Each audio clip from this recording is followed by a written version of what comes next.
오늘은 사랑으로 서로 종로를 타라라는 제목으로 함께 말씀 나누도록 하겠습니다. 갈라디아서에 흐르는 중요한 사상이 있는데요. 그 중에 중요한 부분이 바로 자유입니다.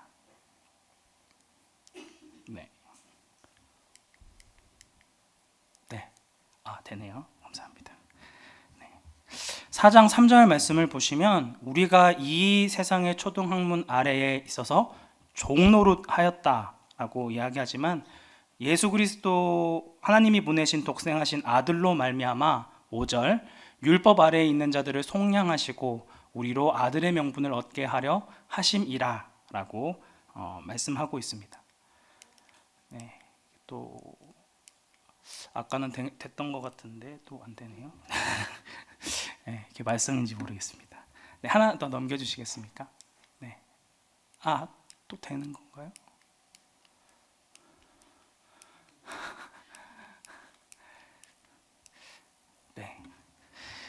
4장 8절에서는 너희가 그때에는 하나님을 알지 못하여 본질상 하나님이 아닌 자들에게 종노릇하였더니 4장 9절 이제는 너희가 하나님을 알 뿐 아니라 더욱 하나님이 아신 바 되었거늘 어찌하여 다시 약하고 천박한 초등학문으로 돌아가 다시 그들에게 종노릇하려 하느냐라고 얘기합니다. 자꾸만 시점에 대한 이야기를 합니다. 이전에는 너희가 예전에는 어렸을 때에는 율법 아래에서 종노릇 했지만 이제는 너희가 하나님을 알기 때문에 더 이상 종노릇하지 않고 아들의 역할을 감당하게 되어진다라는 것을 이야기하고 있습니다.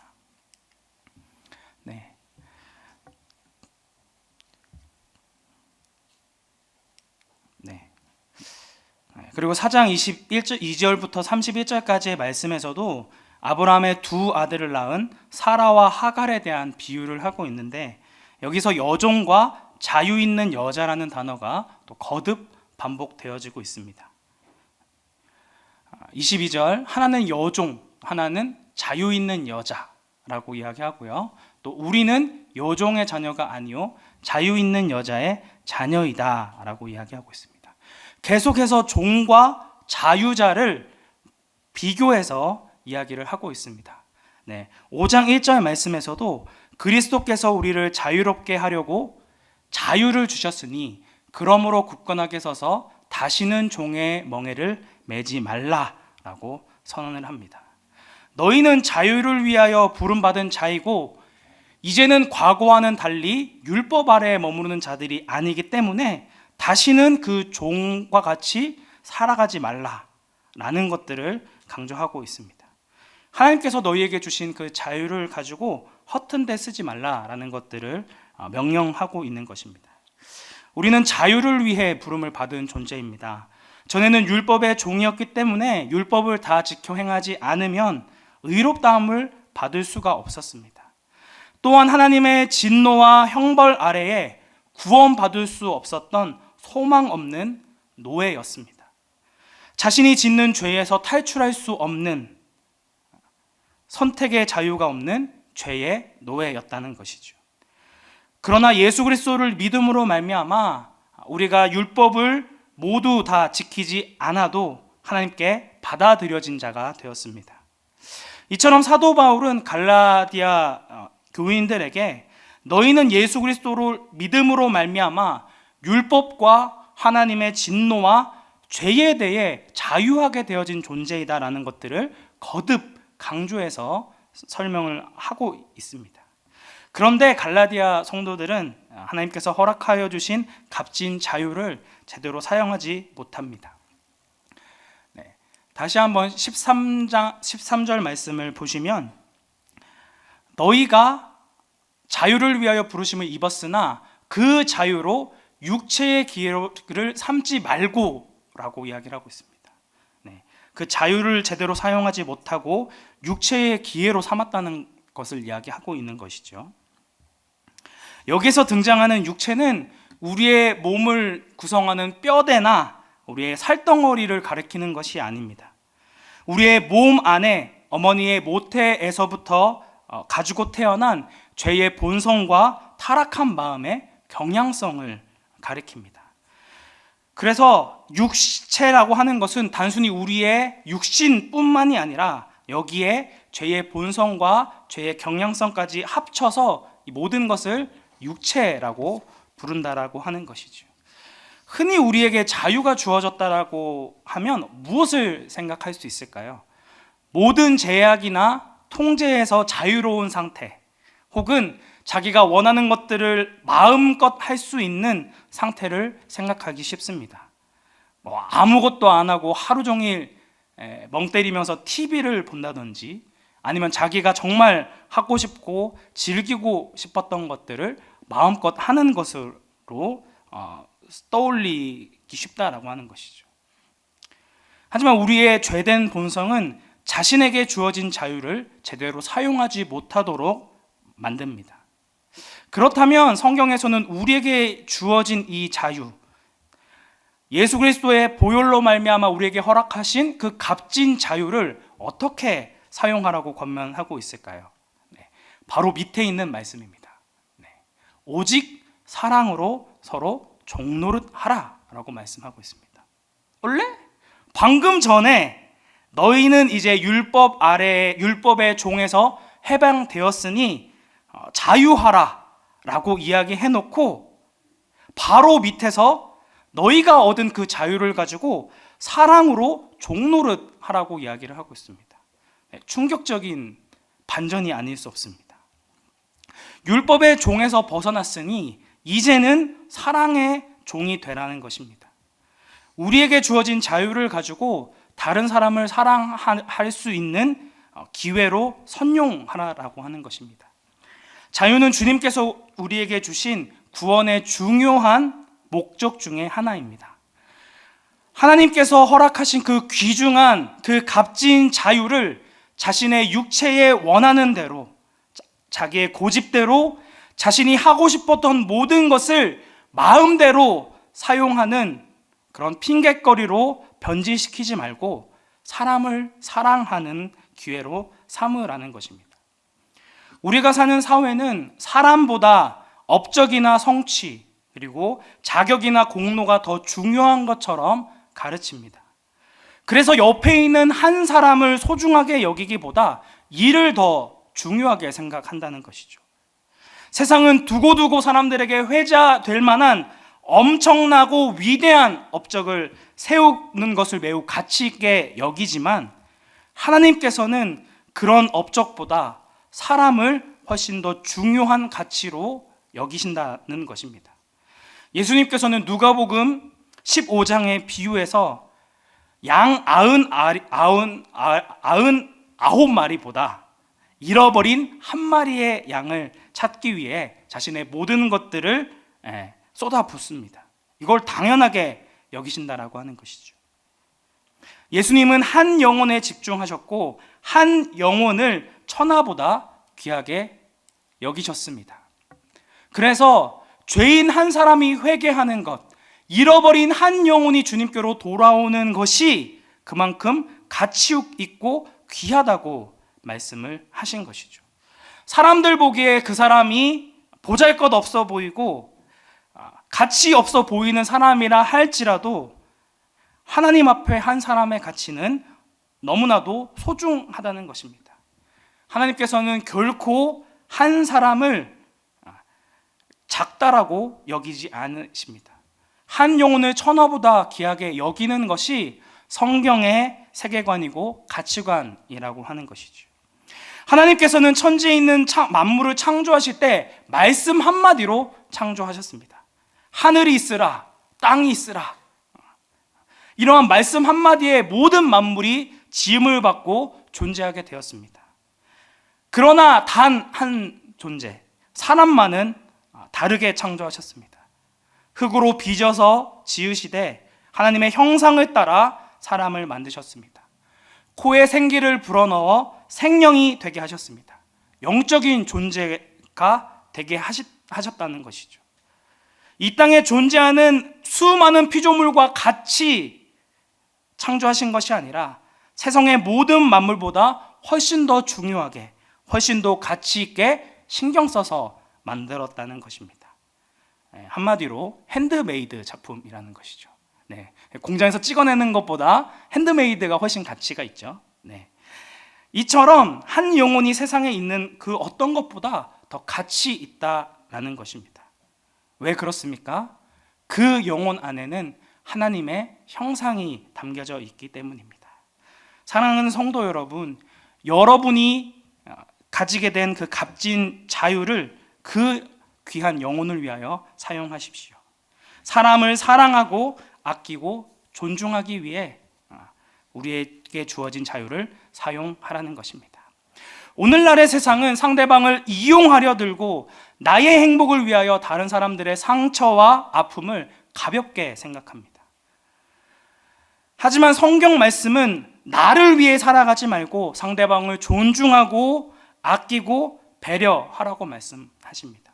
적당한 선에서 손해보지 않을 만큼만 잘해줘라 정도가 아니라 그의 종이 되라고 말씀하십니다. 이것이 성경이 가르치는 사랑이라는 것이죠. 우리가 자유한 자로서 종이 되는 그 사랑을 할 때에 어떤 일이 벌어지게 될까요? 14절부터 15절까지의 말씀입니다. 우리 함께 합독하도록 하겠습니다. 온 율법은 내 이웃 사랑하기를 내 자신같이 하라 하신 말씀으로 만일 서로 물고 먹으면 피차 멸망할까 조심하라. 아멘. 세상은 자기를 희생하는 사랑을 가르치지 않고 서로를 끊임없이 물고 먹습니다. 어떠한 약점이 드러나면 그것을 끈질기게 물고 놓아주지 않는다는 것이죠. 어떻게 해서든 그 약점을 캐치해서 많은 사람들에게 드러내고 자신의 장점을 자랑합니다. 무슨 방법을 사용하든지 경쟁에서 살아남는 자가 모든 것을 독식한다고 가르치는 것이죠. 그런데 이렇게 서로 물고 먹으면 어떻게 된다고 성경에서 이야기하고 있습니까? 피차 망한다 라고 이야기하고 있습니다. 세상은 끝없이 펼쳐지는 무한 경쟁의 삶 속에서 살아남아야 이겨야 한다라고, 그래야 가치 있다라고 이야기하지만 정반대의 결과가 찾아온다는 것입니다.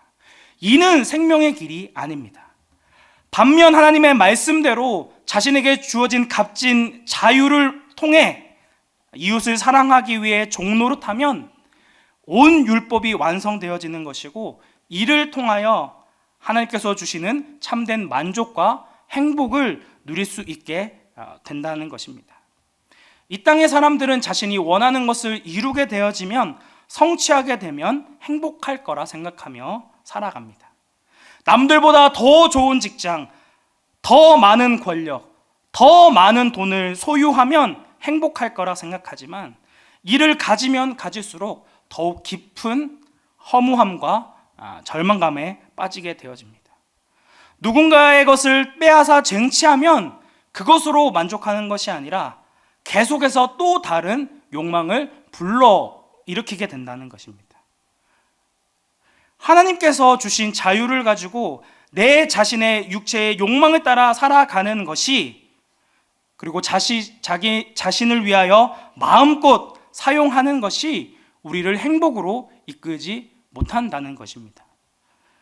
오히려 도저히 사랑할 수 없는 원수와 같은 사람, 축복하고 싶지 않은 그 사람을 주님께서 주신 사랑으로 용서하고 그를 존중해주고 자신의 모든 것을 쏟아붓는 섬김의 삶, 사랑으로 종노릇하는 삶을 살아가는 자만이 하나님께서 허락하는 참된 기쁨과 평안을 누릴 수 있습니다. 주님께서 주신 모든 계명을 다 지킨 것이고 성취한 것이기 때문입니다. 이와 같은 말씀은 6장 2절 말씀에도 등장하고 있습니다. 6장 2절 말씀 함께 합독하도록 하겠습니다. 너희가 짐을 서로 지라, 그리하여 그리스도의 법을 성취하라. 아멘.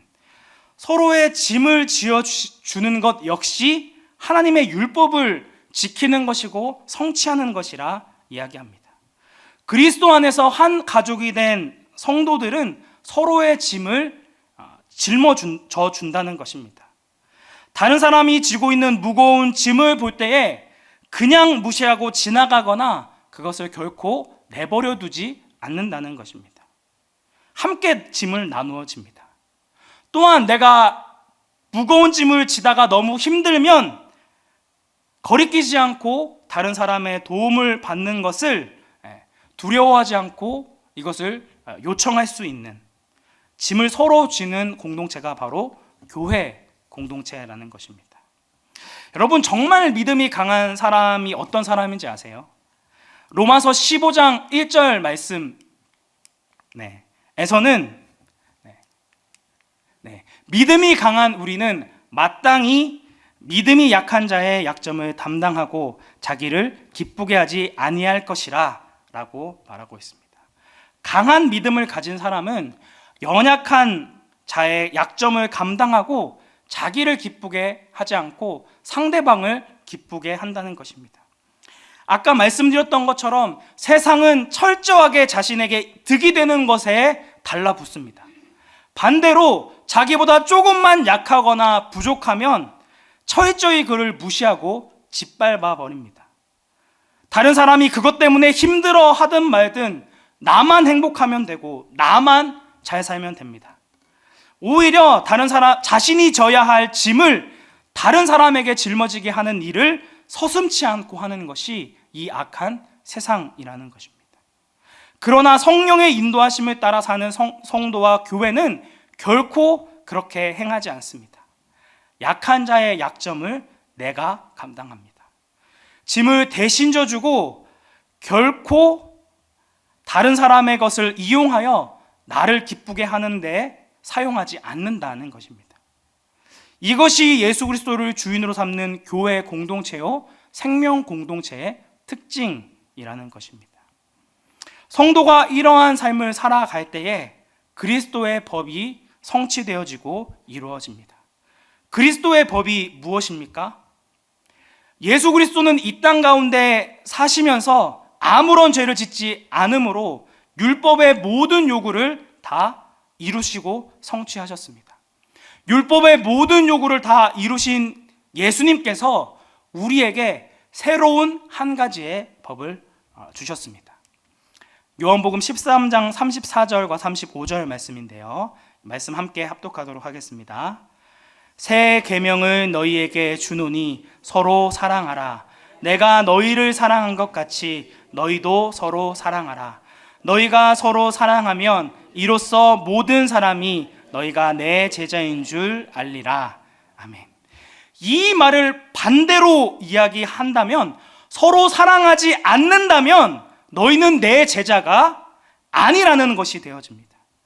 사랑은 내가 베풀 수 있을 때에 베푸는 것, 내가 어느 정도 충분히 채워지고 이것을 나눠줄 만큼 도달해야 줄 수 있는 것이 아닙니다. 사랑은 철저히 종노릇하는 것입니다. 누군가의 종이 되어지지 않으면 절대로 할 수 없는 것이 사랑이라는 것이죠. 예수님께서는 우리를 구원하시기 위해 하늘의 모든 영광을 버리시고 제한된 시간과 공간 속으로 찾아오셨습니다. 예수님이 직접 자신이 이 땅 가운데 오신 이유를 설명하셨는데요, 마태복음 20장 28절, 마가복음 10장 45절 말씀입니다. 두 개가 동일한 내용입니다. 인자가 온 것은 섬김을 받으려 함이 아니라 도리어 섬기려 하고 자기 목숨을 많은 사람의 대속물로 주려 함이니라 라고 말씀하고 있습니다.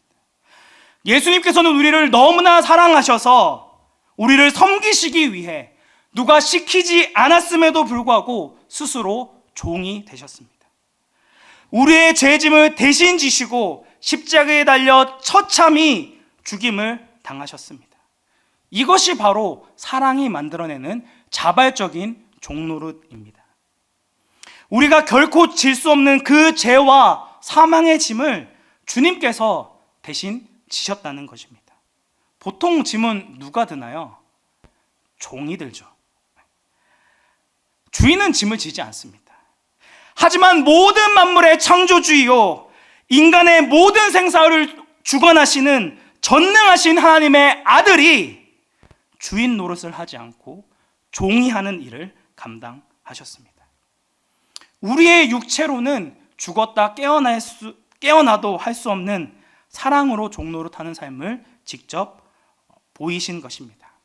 이것이 너희가 짐을 서로 지라라는 이 말씀의 의미입니다. 공동체 안에 연약한 자를 볼 때에 그 짐을 대신 나누어 지라는 것입니다. 교회는 완성된 사람들이 모여서 사랑을 나누는 공동체가 아닙니다. 우리는 다 각자 너무나도 분명한 허물들과 실패와 한계를 가지고 있는 자들입니다. 예수 그리스도를 믿었음에도 불구하고 여전히 본능적인 육체의 모습들이 남아 있어서 서로에게 말로 상처 주고 남을 비난하고 정죄하고 판단합니다. 여전히 고칠 것 투성이인 공사 중인 사람들이라는 것이죠. 제 자신만 봐도 주님 오실 때까지 이 공사가 끝날 것 같지 않습니다. 소망이 없어요. 너무나 사랑한다고 한 그 여자와 결혼하고 내가 행복하게 해주겠다, 눈물을 흘리지 않게 해주겠다 다짐하고 약속했지만 그 한 사람조차 온전한 사랑으로 품어주지 못하고 늘 걱정하게 만들고 속만 썩이는 연약한 자더라는 것입니다. 참 미안한 마음이 들어요. 내가 아닌 다른 사람을 만났다면 더 사랑받고 더 안정적인 삶을 살지 않았을까라는 마음이 드는 것이죠. 이거는 비단 저만의 이야기는 아닐 것 같습니다. 이렇게 연약한 자들이 교회 안에 모여 있습니다.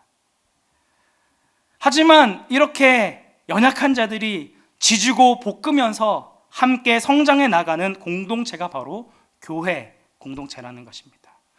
예수님께서 보이신 믿음의 본을 따라 순종하며 그 사랑의 삶을 살아가는 공동체입니다. 내 힘과 능력으로 할 수 없기 때문에 성령의 도우심과 인도하심을 따라 자기 자신을 부정하고 사랑으로 종노릇하고 짐을 나눠주는 모습이 필요하다라고 하는 것입니다. 사랑하는 성도 여러분, 우리가 누릴 수 있는 모든 것을 다 포기한다 할지라도 그 한 사람을, 그 한 영혼을 품고자 하는 사랑으로 종노릇하는 삶을 살고 계십니까?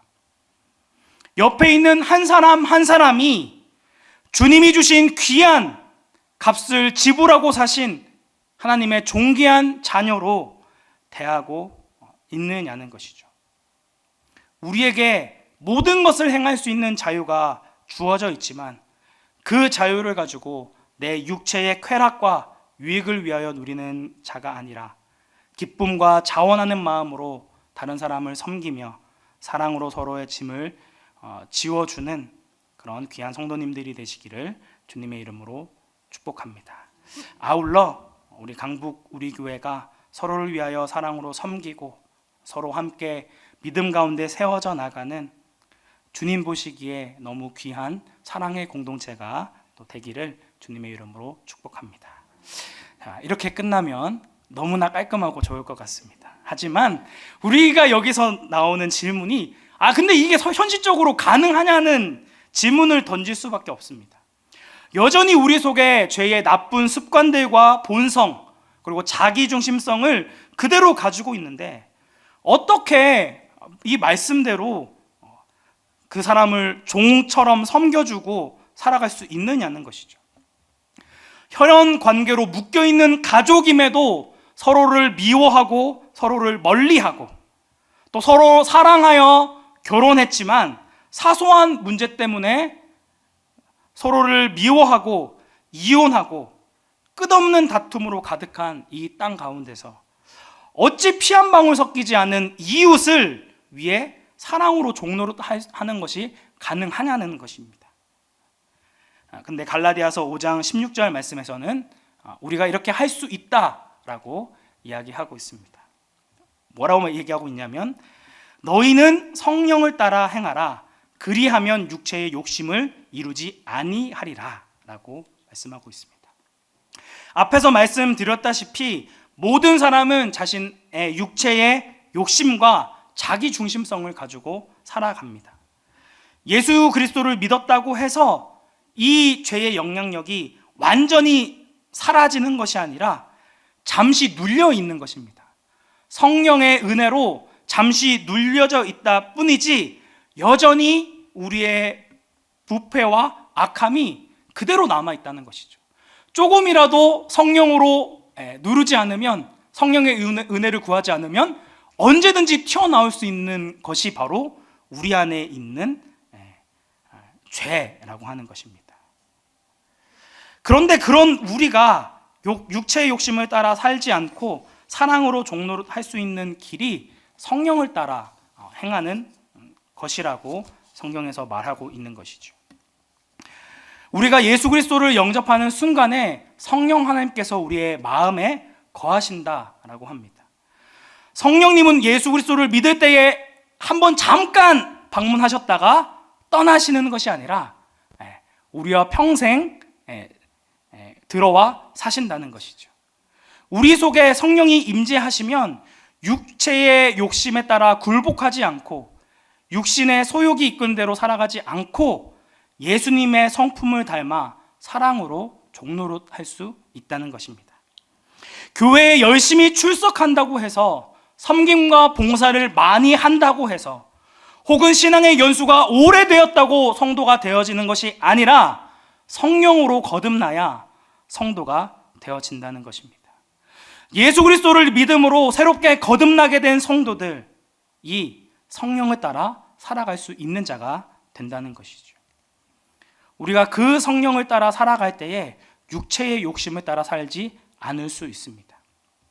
또한 성령님은 우리에게 은사를 주시는 분이지만 이름 그대로 거룩한 영이십니다.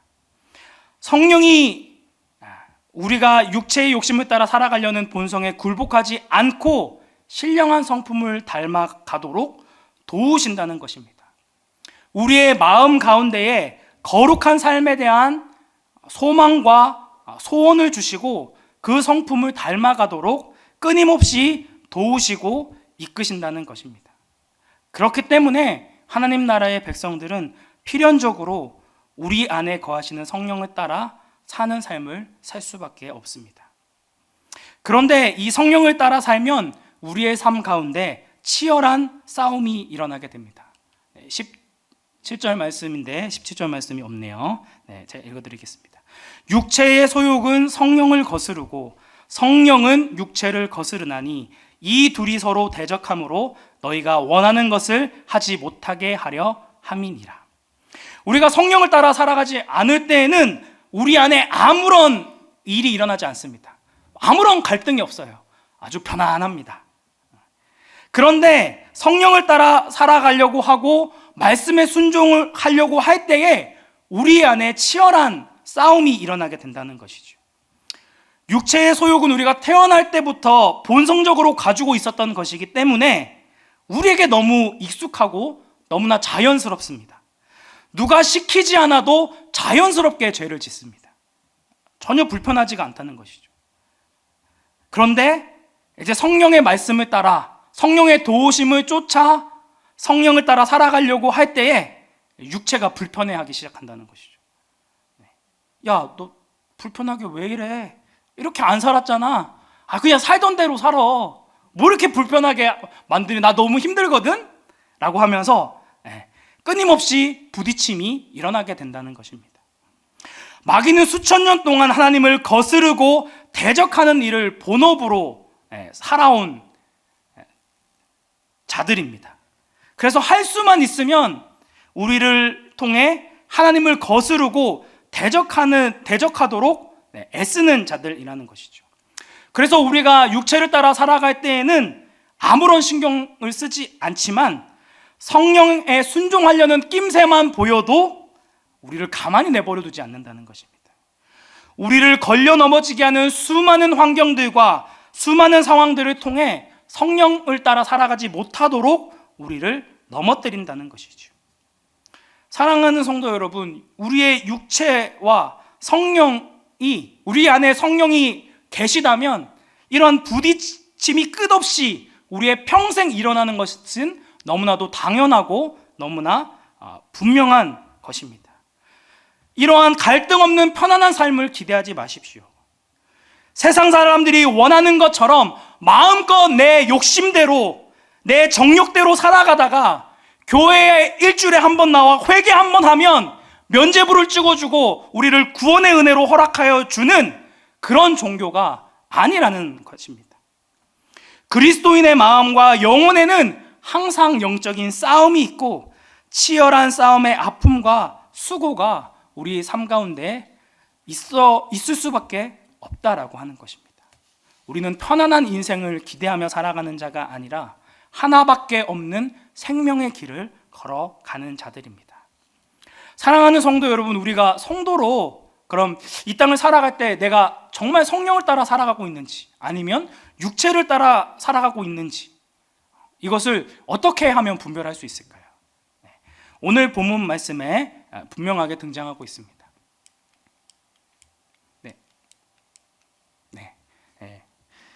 본문 19절부터 21절까지의 말씀인데요.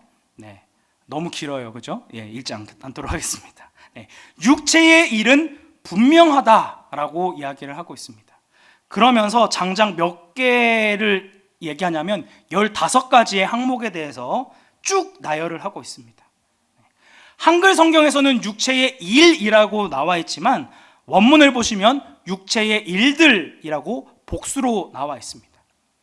우리의 마음 가운데 우리의 죄된 본성이 드러내는 육체의 일들은 너무나도 분명하다는 것입니다. 누가 보지 않아도 척 보면 알 수 있다는 것이죠. 어떻게 알 수 있죠?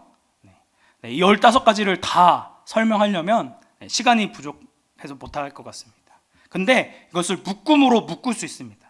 총 3가지로 묶을 수 있는데요.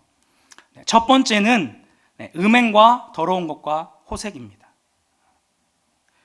우리의 육체가 드러날 때 보이는 모습이 성적인 타락으로 드러난다는 것입니다. 우리가 육체를 따라 살아가는지 성령을 따라 살아가는지는 우리의 마음속에 무엇으로 가득하느냐에 따라 드러나게 된다는 것입니다. 본문 말씀에서는 육체를 따라 살아가는 자들에게는 성적인 타락과 문란함이 가득하다라고 이야기하고 있습니다. 성경은 부부관계를 벗어난 모든 성적인 관계를 죄라고 이야기합니다. 그러나 우리가 살아가는 세상은 뭐라고 이야기합니까? 부부관계를 벗어난 불륜이나 성매매도 상황에 따라서는 얼마든지 가능하다고 이야기합니다.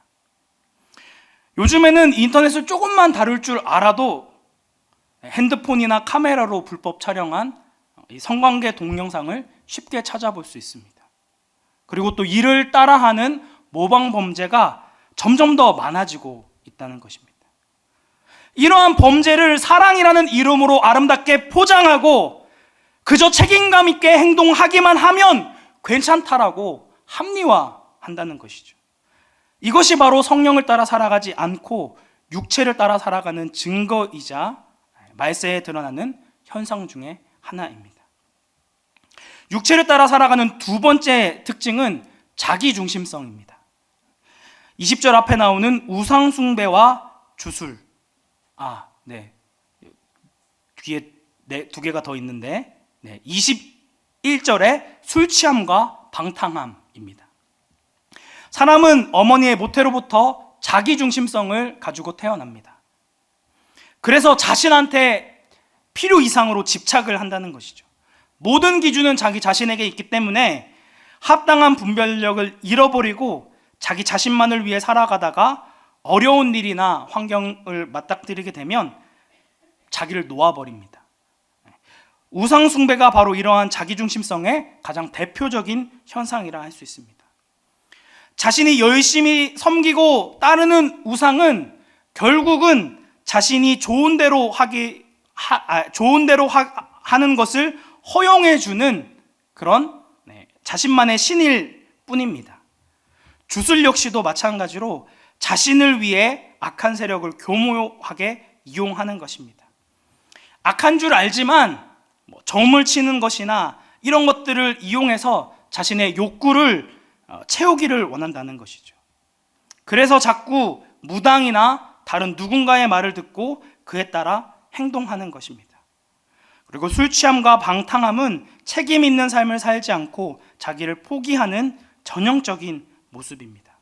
술을 먹거나 쾌락을 즐기는 것으로 자기에게 닥친 문제를 잠깐 잊을 수는 있지만 실제로 아무런 문제를 해결해 줄 수 없다는 것을 이야기하고 있는 것이죠.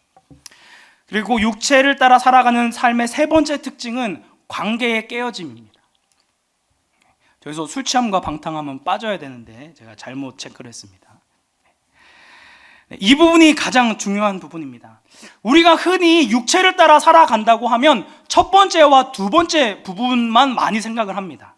그렇죠? 그래서 술 취함이나 허랑방탕함이나 살인이나 성적인 문란함 같은 것들을 쉽게 생각합니다. 그런데 오늘 본문 말씀에서 이야기하는 15가지의 항목 중에 절반이 넘는 8가지는 이런 관계의 깨어짐에 대해서 이야기를 한다는 것입니다. 어떻게 이 사람이 육신을 따라 살아가는 자냐, 성령을 따라가는 자냐, 주변에 있는 사람들과의 관계를 보면 됩니다. 부부 간의 관계, 가족과의 관계, 직장 동료와의 관계, 이웃과의 관계를 보면 이 사람이 어떠한 삶을 사는지 너무나도 분명하게 알 수 있다는 것입니다. 쉽게 관계를 깨트려 버리고 이혼을 밥 먹듯이 하는 이 사회 속에서 우리 부부는 어떠한 관계를 맺고 있는지, 가정에서 자녀들과 함께 지내는 모습은 어떠한지, 이런 모습, 우리가 맺고 있는 관계의 모습들만 봐도 이 사람이 어떠한 삶을 살고 있는지가 분명하게 드러난다는 것입니다. 먼저 첫 번째로 원수를 맺는 것입니다. 원수 맺는 것은 사람들과의 관계 속에서 해결되지 않는 갈등을 강한 적의로 바꾸는 것입니다.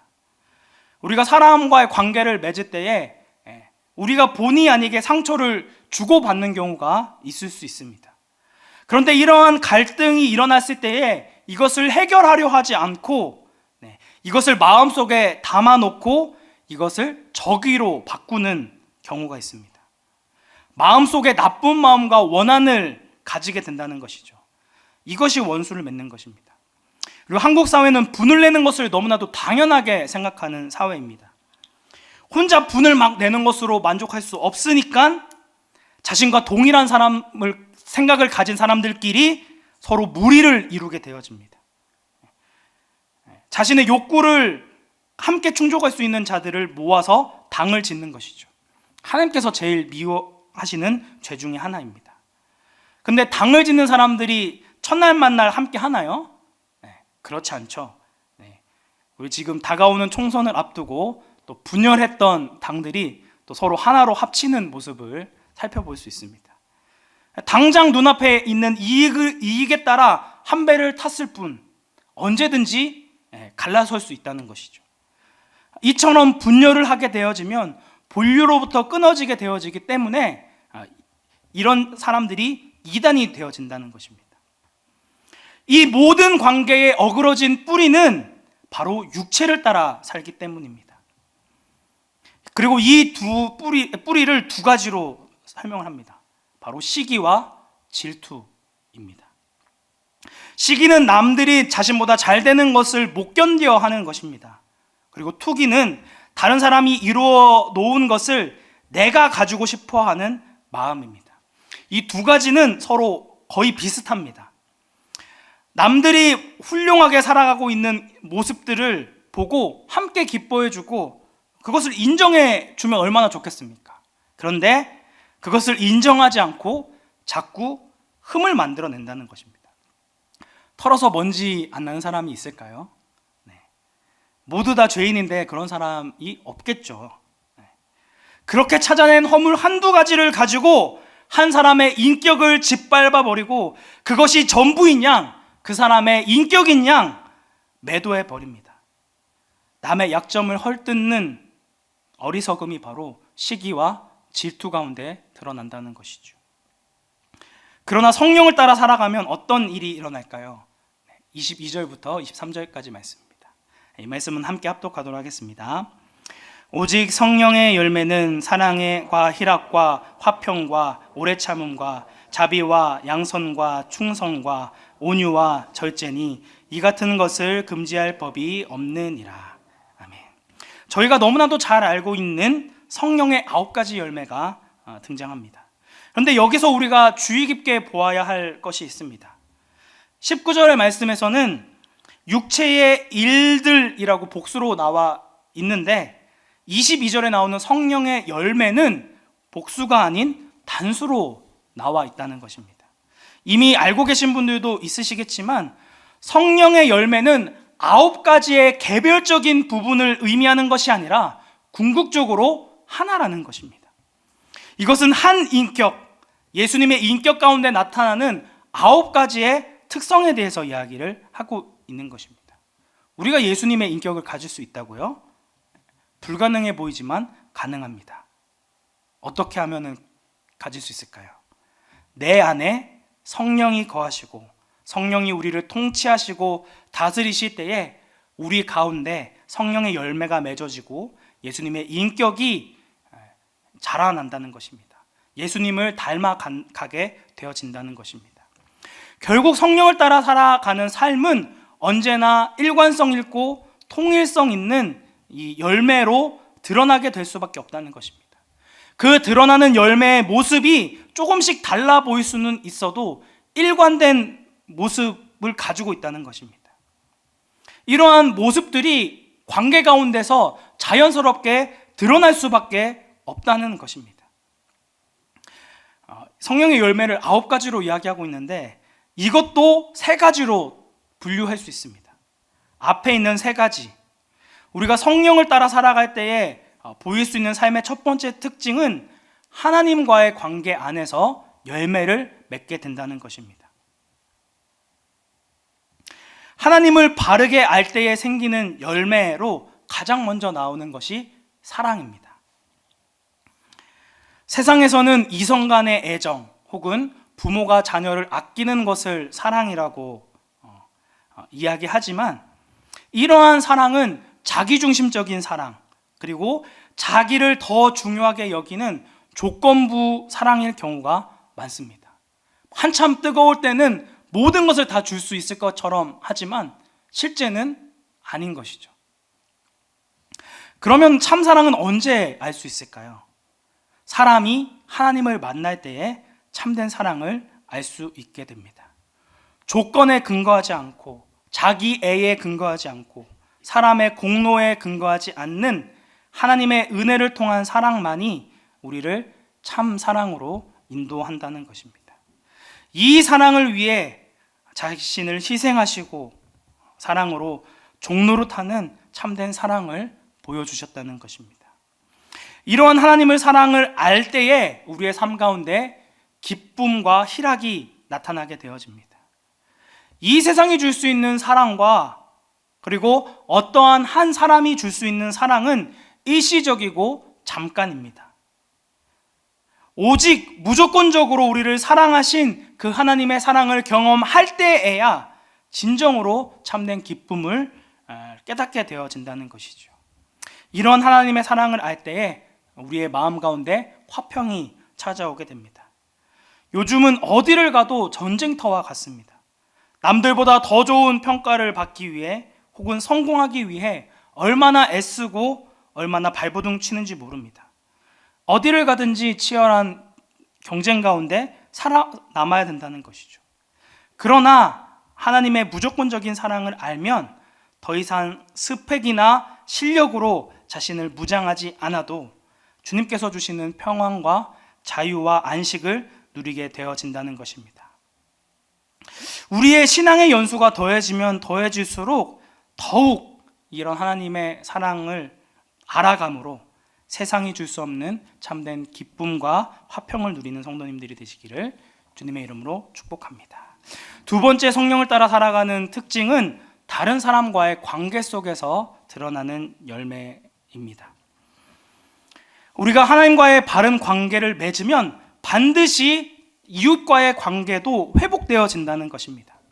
하나님이 주시는 사랑과 희락과 화평을 아는 사람은 다른 사람을 다르게 대한다는 것이죠.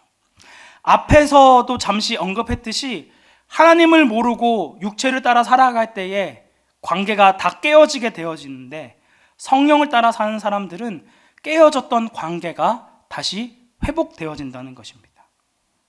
어떻게 달라지고 회복되어질까요? 오래 참게 되어집니다. 나를 해코지하고 나에게 분노를 쏟아내는 사람들에 대해서도 오래 견디고 참게 된다는 것입니다. 내 잣대와 기준을 가지고 어떤 사람을 재단하거나 비판하지 않는다는 것이죠. 세상 사람 중에서 어지간히 훌륭한 사람 역시도 허물과 약함이 있습니다. 그럼에도 그 연약한 사람을 오래 참고 긍휼이 가득한 눈으로 바라보게 된다는 것입니다. 왜 그럴까요?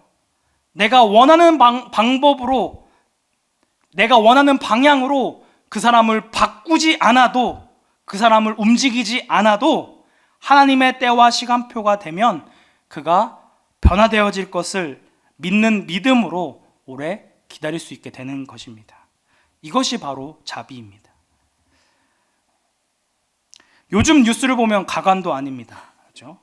정치판을 보나 언론을 보나 서로 보수와 진보 혹은 우파와 좌파로 나뉘어서 서로를 자르고 베고 증오하고 판단합니다. 자신이 가지고 있는 정치 성향과 맞지 않는다고 함부로 대하고 쉽게 정죄한다는 것이죠. 하지만 성령을 따라 사는 성도들의 눈은 다릅니다. 자비와 긍휼이 가득한 눈으로 그 사람을 바라본다는 것이죠. 이런 자비가 있을 때에 양선이 자동적으로 따라오게 됩니다. 양선은 한마디로 선행을 뜻합니다. 그 사람을 긍휼히 여기고 그 사람을 이해하게 되어지면 그 사람의 필요를 채워주고자 하는 마음이 생깁니다. 그래서 자신을 희생해서 자신의 돈과 시간을 들여서 이웃에게 필요를 공급하는 것이 바로 양선, 선행이라는 것입니다. 초대교회의 성도들이 각자의 필요를 따라 자신의 물건을 팔아서 서로 자원하는 마음으로 통용하는 일들이 있었습니다. 이와 같이 강북우리교회 모든 성도님들 역시 하나같이 서로의 짐을 짊어지고 서로의 필요를 채워주는 공동체가 되기를 축복합니다. 마지막으로 성령을 따라 살아가는 삶의 세 번째 특징은 자기 자신과의 관계 속에서 열매를 맺게 되어집니다. 이러한 사람은 자신의 스스로의 안에도 귀한 열매가 맺혀지게 됩니다. 성령을 따라 살며 이웃에게 잘 베푸는 삶 가운데 인격의 열매가 맺히게 되어진다는 것입니다. 그것이 바로 충성입니다. 다른 사람들이 어떻게 하든 상관없이 하나님 앞에 자기 자신을 온전히 드리고자 하는 그 열망으로 가득하게 되어집니다. 이러한 충성된 마음에서 온유가 만들어집니다. 온유는 겸손해서 항상 나보다 남을 먼저 생각합니다. 하나님의 사랑을 깊이 경험하고 훈련되어진 자이기 때문에 절대로 말로 다른 사람들을 베거나 정죄하지 않는다는 것입니다. 이러한 온유가 어느 한쪽으로도 치우치지 않는 절제를 가져오게 됩니다. 자기 자신을 다스려서 무엇이든지 지나치게 하지 않게 된다는 것이죠. 이런 9가지의 성품, 성령이 만들어내는 귀한 열매에는 금지할 법이 없습니다. 성령을 따라 살면 누구나 맺는 것이기 때문에 그렇다는 것이죠. 저는 원래부터 성격이 더러운데요. 저는 원래부터 다른 사람에게 무관심한 사람인데요. 누군가와 잘 어울리지 않는 소심한 사람인데요. 이렇게 타고난 기질이나 천성과는 상관없이 성령을 따라 살고자 하는 모든 진실한 하나님의 자녀들에게는 위와 같은 성령의 열매가 자동적으로 맺혀진다는 것입니다. 사랑하는 성도 여러분, 우리는 이러한 열매를 맺고 있는 사람입니까? 육체를 따라 살아감으로 육체에 속한 것을 맺고 계신가요? 아니면 성령을 따라 살아감으로 성령의 아름다운 열매를 맺고 계신가요? 갈라디아서 6장 7절부터 8절 말씀에서는 다음과 같이 이야기하고 있습니다. 스스로 속이지 말라. 하나님은 업신여김을 받지 아니하시나니 사람이 무엇으로 심든지 그대로 거두리라. 자기의 육체를 위하여 심는 자는 육체로부터 썩어질 것을 거두고 성령을 위하여 심는 자는 성령으로부터 영생을 거두리라. 우리가 심는 대로 거두는 것은 너무나도 틀림없는 진리입니다. 콩을 심는데 콩이 나고 팥을 심는데 팥이 나죠. 근데 콩을 심어놓고 팥을 기대하는 사람이 있을까요? 네, 없죠. 그런데 사람은 어리석게도 스스로를 속입니다. 어떻게 스스로를 속일까요? 자기가 심어놓지도 않고 때가 되면 어떻게든 되겠지라고 자기를 속이는 것입니다. 이 땅 가운데 자신의 욕망과 정욕대로 살면서 아직은 때가 아니니 조금만 더 즐기다가 나중에 제대로 뿌려야지.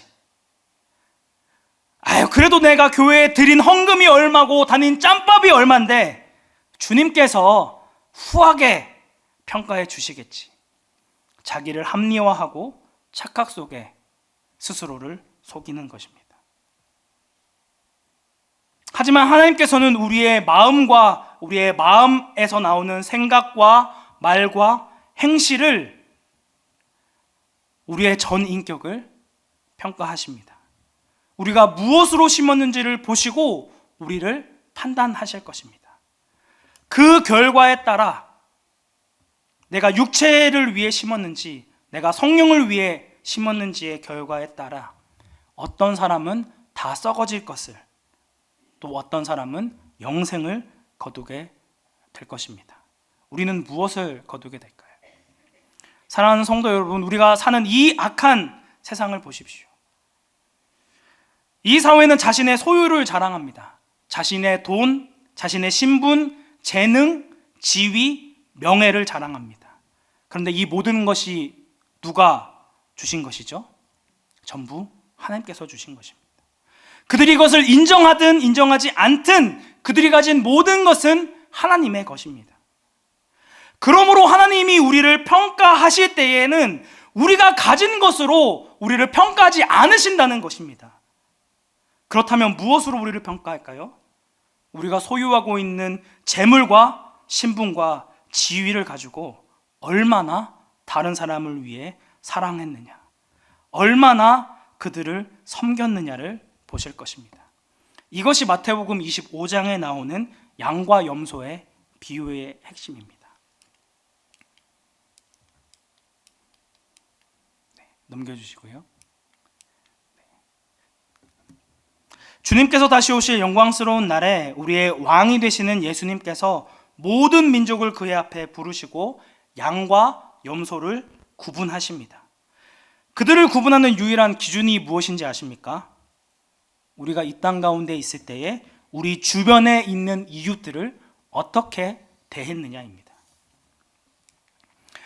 마태복음 25장 35절부터 36절까지는 내 앞에 복받을 자들이여 너희를 위하여 예비된 나라를 상속받으라 라고 말씀하시며, 내가 줄일 때에 먹을 것을 줬고 목마를 때 마시게 했고 나그네 되었을 때에 영접했고 쭉쭉쭉 얘기를 합니다. 근데 그들은 의아해하는 거예요. 주님, 우리가 언제 그런 거 했습니까? 저는 기억이 없는데요, 그렇게 한 적이 없는데요 라고 했을 때 40절에서 뭐라고 말씀하십니까? 내 형제 중에 지극히 작은 자 하나에게 한 것이 곧 내게 한 것이라. 뒤에 있는, 왼편에 있는 염소들에게도 똑같이 말씀하십니다. 다만 앞에가 다릅니다. 앞에는 복을 받을 사람들인데 이 사람들은 저주를 받을 사람들아, 예비된 영혼의 불에 들어가라 라고 얘기하면서 정반대로 이야기합니다. 줄일 때에 주지 않았고 목마를 때 마시게 하지 않았다.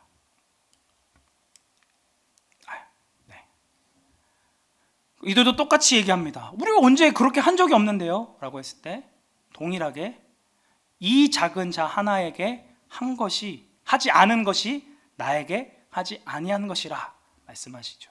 그리고 염소들은 영벌, 그리고 의인들은 영생에 들어가게 됩니다. 예수님께서는 우리가 이 세상의 관점에서 얼마나 성공한 삶을 살았고 얼마나 많은 성취를 이루어냈으며 남들에게 어떠한 평가를 받는지에 대해서는 아무런 관심이 없으십니다. 예수님의 시선은 우리가 하나님께로부터 받은 시간과 능력과 신분과 지위를 가지고 얼마나 우리 주변에 있는 작은 자들을 섬기고 도왔는지를 보신다는 것입니다. 우리가 그들을 긍휼히 여기는 마음으로 그들을 품기 위한 사랑의 수고가 있었는지를 보신다는 것이죠. 주님께서 주신 모든 것으로 나의 정욕과 나의 육체의 욕심을 위해 사용했다면 그것은 육체를 위해 심은 것이 됩니다. 반면에 우리가 가지고 있는 모든 것을 가지고 하나님을 드러내고 이웃을 섬기는 데 사용했다면, 그리고 이것으로 나의 인격이 예수님을 닮아가는 그런 삶을 살아가는데 사용되어졌다면 성령을 위해 심은 것이 될 것입니다. 그리고 그 마지막 결과는 너무나도 잘 알게 되어진다는 것입니다. 우리가 예수 그리스도를 믿는다는 것은 단순히 종교 생활을 한다는 것을 의미하는 것이 아닙니다. 이제는 더 이상 내 자신의 뜻과 나의 욕심대로 살아갈 것을 포기하고 하나님의 말씀과 뜻대로 살아간다는 것을 의미합니다. 내가 내 인생의 주인이 되어 마음껏 내가 원하는 삶을 살아가는 삶에서 돌이켜 예수님이 나의 왕이시오 나의 주인이심을 인정하며 살아가는 것입니다. 그리스도인들은 내 육체의 소욕을 따라 살아가는 자가 아니라 하나님과 이웃을 우선순위에 두고 살아가는 자들이라는 것입니다. 우리나라에 여러 선교단체가 있는데 그 중에 조이 선교회라는 곳이 있습니다. 지금 현재 청년부를 담당하시는 김희수 목사님이 이 선교회에서 간사로 또 섬긴 걸로 알고 있습니다. 근데 저는 이 선교회의 이름이 너무 마음에 듭니다. 조이가 영어로 무슨 뜻이죠? 네, 기쁨이죠, 기쁨. 네. 근데 이 조이도 영어의 약자입니다. 네. J는 Jesus First입니다. 아이고, O가 나와버렸네요. 예수님을 첫째로 하나님의 나라의 가치를 삶의 최우선 원칙으로 따르는 삶을 살라는 것입니다. 두 번째는 others second. 발음이 좀 구립니다. 이해해 주시고, 이웃을 둘째로 내 가족과 이웃 그리고 세상 사람들의 형편을 돌아보고 인격적으로 섬기는 삶을 살라는 것입니다. 마지막 U는 you third입니다. 나 자신을 마지막으로 나보다 남을 낮게 여기는 삶, 낮아짐으로 연합을 추구하는 삶을 살라는 것입니다. 참으로 의미 있는 이름이죠. 예수님을 최우선 순위로, 그 다음 이웃을, 그리고 나 자신은 가장 마지막에 두는 삶을 살아갈 때에 주님께서 주시는 참된 기쁨을 누릴 수 있다는 것이 바로 이 조이 선교회의 목적입니다. 참으로 멋지죠.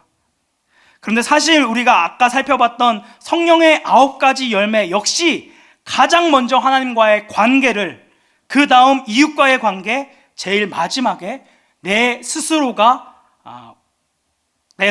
관계가 회복되어지는 부분을 이야기하고 있습니다. 세상의 많은 사람들이 자기 자신이 세상의 중심이고 우주의 중심이라 외치지만 그리스도인들은 먼저 하나님과의 관계를 우선적으로 살아갈 때에 진정한 나의 정체성을 바르게 알 수 있다는 것입니다. 하지만 우리가 성령을 따라 살아가는 삶, 성령을 위해 심는 삶을 살아갈 때에는 많은 어려움이 따릅니다. 대부분의 사람이 자신의 육체를 따라 살아가기 때문입니다. 세상은 지금 당장 눈앞에 보이는 결과로 우리를 평가합니다. 눈앞에 보이는 것만을 중요하게 생각하는 이 세상 가운데서 믿음을 지키며 살아가는 것은 결코 쉽지 않은 일이라는 것이죠. 이러한 세상 가운데 살아갈 때 우리에게 무엇이 필요할까요? 네, 넘겨주시고요. 네, 9절 말씀 함께 합독하도록 하겠습니다. 우리가 선을 행하되 낙심하지 말지니 포기하지 아니하면 때가 이름에 거두리라. 아멘. 우리가 성령을 위하여 심을 때에 꼭 기억해야 하는 것은 낙심하지 않고 오래 참으며 뿌리는 것입니다. 실제로 씨앗을 심고 거두는 일에는 상당한 시간이 걸립니다. 그래서 심고 거두는 동안 오랜 시간 동안 기다려야 합니다. 씨를 뿌렸다고 당장 싹이 보이지 않고 당장 잎이 피어나지 않고 당장 열매가 맺히지 않습니다. 오랜 인내와 기다림이 필요하다는 것이죠. 우리가 성령으로 심을 때에도 마찬가지로 인내가 필요하다는 사실들을 잊어서는 안 됩니다.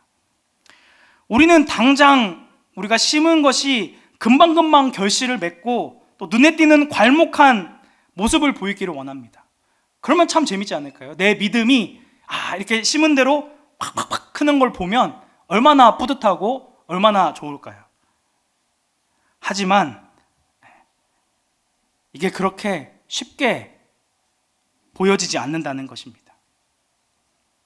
수십 년 동안 내 육체의 정욕을 따라 살아왔던 우리가 어느 한순간 순식간에 성령의 열매를 마구마구 뿜어내는 그런 일들은 단순간에 이루어지지 않는다는 것이죠. 때로는 결과가 보이지 않아 눈물이 나고 힘들어도 우리 시편 기자가 하는 거 안 나왔네요. 네, 울며 씨를 뿌리러 나가는 자는 반드시 기쁨으로 그 곡식단을 가지고 돌아오게 될 것입니다. 당장 우리의 눈에 보이는 성과가 없어도 나의 삶의 드라마틱한 변화나 누가 봐도 눈에 띄는 변화가 일어나지 않는다 할지라도 믿음으로 성령으로 심고 씨를 뿌리고 열매를 맺어가는 과정을 겪어야 한다는 것입니다. 추수의 주인 되시는 하나님이 우리의 삶도 추수하실 날이 반드시 올 것을 믿음으로 지금 일어나는 여러 과정 가운데 좌지우지되거나 절망하지 않고 인내하며 꾸준히 성령으로 심고 뿌리는 귀한 강북우리교회 성도님들이 되시기를 주님의 이름으로 축복합니다. 말씀을 마무리하겠습니다. 사랑하는 성도 여러분, 우리 모두는 언젠가 하나님 앞에 서게 될 것입니다. 그때 예수님께서는 너는 나를 위해 어떤 것을 심었고 어떠한 열매를 맺었느냐 물으실 것입니다. 그때 우리는 어떻게 반응하게 될까요? 우리는 세상의 소금과 빛으로 부름받았습니다. 예수 그리스도를 알지 못하는 이 세상 사람들이 보이지 않는 하나님을 알 수 있는 유일한 방법은 우리의 삶의 모습과 행동입니다. 16절 말씀 함께 합독하도록 하겠습니다. 이같이 너희 빛이 사람 앞에 비치게 하여 그들로 너희 착한 행실을 보고 하늘에 계신 너희 아버지께 영광을 돌리게 하라. 아멘. 우리에게 모든 것을 행할 수 있는 자유가 주어졌지만 그 자유를 가지고 내 육체의 쾌락과 유익을 위하여 살아가는 자가 아니라 성령의 도우심을 구하며 기쁨과 자원하는 마음으로 성도들을 섬기고 사랑으로 품어주는 성도님들이 되시기를, 그리고 강북 우리 교회가 서로를 위하여 사랑으로 섬기고 함께 세워져 나가는 귀한 믿음의 공동체가 되어지기를 주님의 이름으로 축복합니다.